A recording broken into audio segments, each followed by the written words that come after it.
Good morning friends, आप सभी का श्री कृष्णा क्लासेज कादीपुर के यूट्यूब चैनल पर हार्दिक स्वागत है। आज हम आप सबके बीच में 23 अक्टूबर 2024 की करंट की प्रश्नों की श्रृंखला को डिस्कस करेंगे। चलिए शुरू करते हैं आज के दिन के कोटेशन के साथ। सपने वो नहीं जो हम सोते वक्त देखते हैं, सपने वो हैं जो हमें सोने नहीं देते। ठीक है, तो सोते हुए जो सपने देखे जाते हैं वो रियल नहीं होते, उसका रियल लाइफ से कोई मतलब नहीं होता है।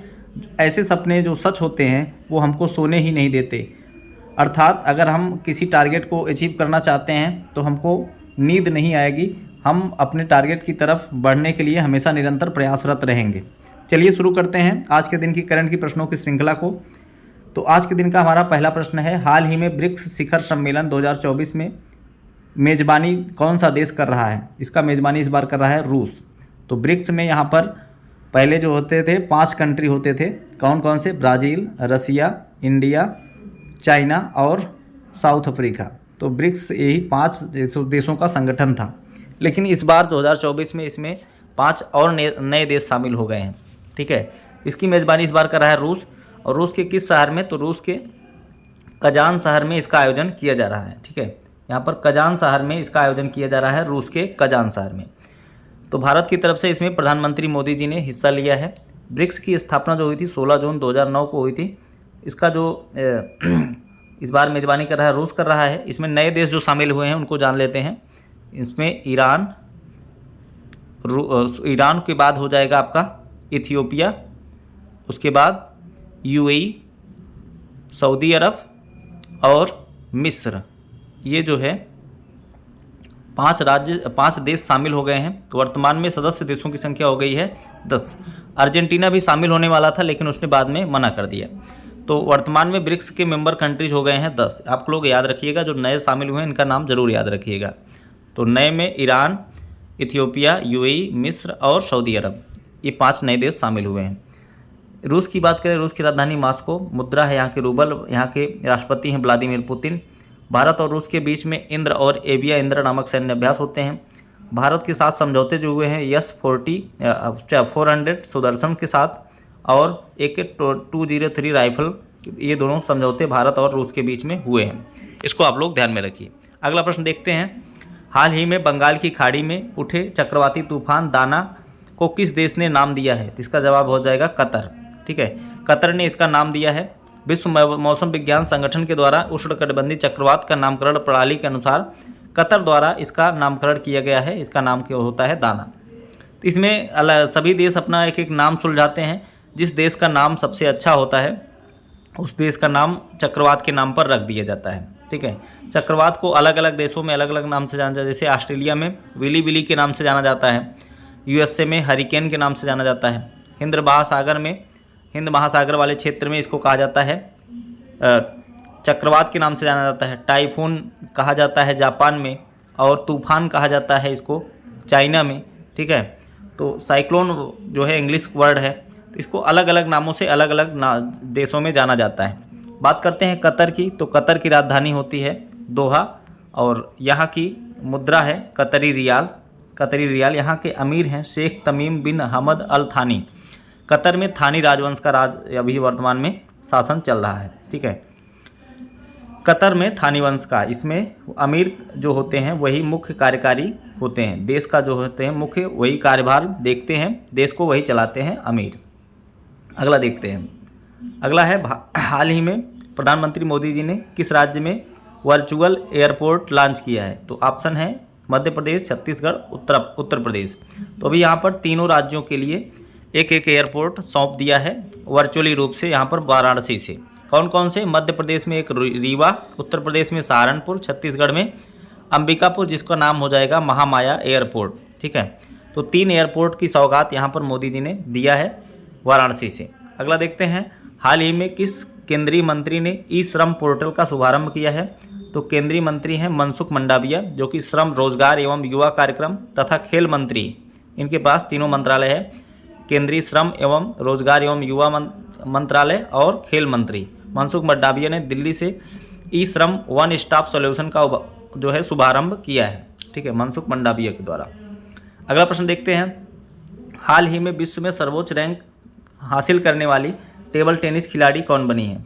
तो पहली भारतीय टेनिस श्रीजा अकुला बनी है। इन्होंने सर्वश्रेष्ठ रैंक हासिल किया है इसमें, टेबल टेनिस में। अगला देखते हैं, अगला प्रश्न है, हाल ही में 18वां प्रवासी भारतीय दिवस का आयोजन कहाँ किया जाएगा? इसका आयोजन किया जाएगा भुवनेश्वर में। जो 18वां प्रवासी भारतीय दिवस है यह 8 से 10 जनवरी के बीच में भुवनेश्वर में आयोजित किया जाएगा। प्रवासी भारतीय दिवस 9 जनवरी को मनाया जाता है क्योंकि इसी दिन 9 जनवरी 1915 को महात्मा गांधी जी दक्षिण अफ्रीका से वापस अपने देश आए थे। ठीक है। प्रधानमंत्री 9 जनवरी 2025 को प्रवासी भारतीय तीर्थ एक्सप्रेस का भी शुभारंभ करेंगे, जो भारतीय विरासत से प्रवासी सदस्यों को जोड़ने की एक प्रमुख पहल होगी। इसका भी आप लोग ध्यान में रखेंगे। ठीक है। उड़ीसा की राजधानी होती है भुवनेश्वर, और उड़ीसा के अभी नए सीएम बने हैं मोहन चरण मांझी। ठीक है। आप लोग कमेंट बॉक्स में बताएंगे उड़ीसा में व्हाइट पैगोडा और ब्लैक पैगोडा के नाम से किसे जाना जाता है? हाल ही में वर्ल्ड स्टील एसोसिएशन का नया अध्यक्ष किसे बनाया गया? टीबी नरेंद्रन, जो कि टीबी नरेंद्रन वर्तमान में टाटा स्टील के अध्यक्ष भी हैं। इनको अभी वर्ल्ड स्टील एसोसिएशन का अध्यक्ष बनाया गया है। तो टीबी नरेंद्रन इस पद पर आने वाले दूसरे भारतीय बन गए हैं। इसके पहले सज्जन जिंदल जो थे, ये भी वर्ल्ड स्टील एसोसिएशन के अध्यक्ष रह चुके हैं। वर्ल्ड स्टील एसोसिएशन की स्थापना कब हुई थी? 1967 में हुई थी, जिसका मुख्यालय वर्तमान में ब्रुसेल्स, बेल्जियम में। बेल्जियम की राजधानी होती है ब्रुसेल्स, वहीं पर वर्ल्ड स्टील एसोसिएशन का हेडक्वार्टर है। ठीक है, इसको आप लोग ध्यान में रखिए। अगला प्रश्न देखते हैं, हाल ही में जारी आर्थिक स्वतंत्रता सूचकांक में भारत कौन से स्थान पर है? तो हाल ही में जारी आर्थिक स्वतंत्रता सूचकांक में भारत 84 नंबर पर है। अभी इसको फ्रेजर इंस्टीट्यूट के द्वारा जारी किया गया, जो कि एक कनाडा की संस्था है। इसमें हांगकांग नंबर 1 पर है, सिंगापुर दूसरे नंबर पर है और स्विट्जरलैंड तीसरे नंबर पर है। सबसे लास्ट पोजीशन पर है वेनेजुएला। ठीक है, 165वें नंबर पर है वेनेजुएला। ठीक है, इसको आप लोग ध्यान में रखिए। अब आप बताएंगे अभी हाल ही में भूखमरी सूचकांक में भारत की रैंक क्या है और तथा उसमें शीर्ष पर कौन सा देश है? इसको आप कमेंट बॉक्स में छापिए। अगला प्रश्न देखते हैं, हाल ही में ट्रैफिक नियमों के उल्लंघन पर नज़र रखने के लिए सिटीजन सेंटिनेंटल ऐप किसने लॉन्च किया है? तो इसका जवाब हो जाएगा केरल। तो केरल सरकार ने एक ऐप लॉन्च किया है, सिटीजन सेंटिनेंटल ऐप। अगर इसमें कोई भी व्यक्ति जो है अगर ट्रैफिक नियमों का उल्लंघन करता है तो उसकी वीडियो बना करके इस ऐप पर डाल दी जाएगी, जिसका निरीक्षण करने के बाद प्रमुख जो है व्यक्ति के द्वारा जो व्यक्ति ट्रैफिक का उल्लंघन किया है उसके गाड़ी पर चालान कर दिया जाएगा। ठीक है, यह विशेष प्रकार का ऐप है। देखिए इसमें चित्र में भी दिखाया जा रहा है, पुलिस वाला रोक रहा है और मैडम जो है आगे भागती हुई चली जा रही हैं। ठीक है, ट्रैफिक नियमों का उल्लंघन करने पर यहाँ पर एक व्यक्ति की पहचान करके उसके ऊपर जुर्माना किया जाएगा। केरल की राजधानी तिरुवनंतपुरम, मुख्यमंत्री पिनरई विजयन, राज्यपाल आरिफ मोहम्मद खान। यहाँ पर साइलेंट वैली, पेरियार, इराविकुलम, अनाईमुडी सोला, पम्बडम नेशनल पार्क केरल में स्थित है। शास्त्रीय भाषा यहाँ की है मलयालम। कथकली और मोहिनीअट्टम यहाँ के प्रमुख शास्त्रीय नृत्य हैं।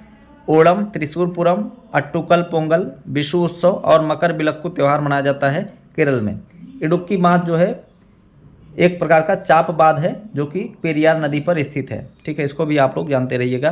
केरल के समुद्री तट को मालाबार तट के नाम से जाना जाता है।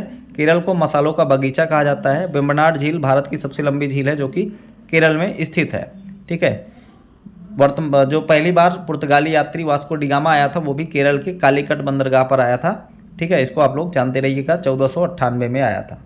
आगे देखते हैं, हाल ही में स्वदेशी लोगों को भूमि अधिकार प्रदान करने के लिए मिशन वसुंधरा 3.0 कहाँ पर लॉन्च किया गया? इसका जवाब हो जाएगा असम। तो स्वदेशी लोगों को भूमि अधिकार देने के लिए असम के मुख्यमंत्री हेमंत बिस्वा शर्मा के द्वारा इसको शुरू किया गया है, मिशन वसुंधरा 3.0। इसका पहला संस्करण 2021 में और दूसरा संस्करण 2022 में शुरू हुआ था। अभी इसका तीसरा संस्करण यहाँ पर शुरू किया गया। असम की राजधानी की बात करें तो यहाँ की राजधानी दिसपुर। यहाँ के गवर्नर हैं लक्ष्मण प्रसाद आचार्य। मुख्यमंत्री मैंने बता ही दिया, हेमंत बिस्वा शर्मा। बाकी असम के बारे में कल वाली वीडियो में मैंने डिस्कस किया था। आगे देखते हैं, हाल ही में मोदी जी ने कहां पर आरजे शंकरा आई हॉस्पिटल का उद्घाटन किया? तो इसका जवाब हो जाएगा वाराणसी में। प्रधानमंत्री मोदी जी के द्वारा आंखों का अस्पताल एक उद्घाटन किया गया है जिसका नाम है RJ Shankara eye hospital. Varanasi में इसका उद्घाटन किया गया है। ठीक है, आगे देखते हैं। तो अब आज के दिन के करंट की प्रश्नों की श्रृंखला समाप्त होती है। अब हम कल के प्रश्नों को रिवीजन करेंगे। तो यहाँ पर कल के दिन का पहला प्रश्न था, किस राज्य को यूनिफॉर्म सिविल कोड लागू करने के नियमों का ड्राफ्ट भेजा गया था? तो असम। अगला है ताना बाना प्रदर्शनी, खादी स्वतंत्रता का ताना बाना प्रदर्शनी का उद्घाटन कहाँ किया गया? तो यहाँ पर नई दिल्ली। हाल ही में पुबुदु दास नायको को किस देश के क्रिकेट का मेंटर नियुक्त किया गया है? तो नेपाल।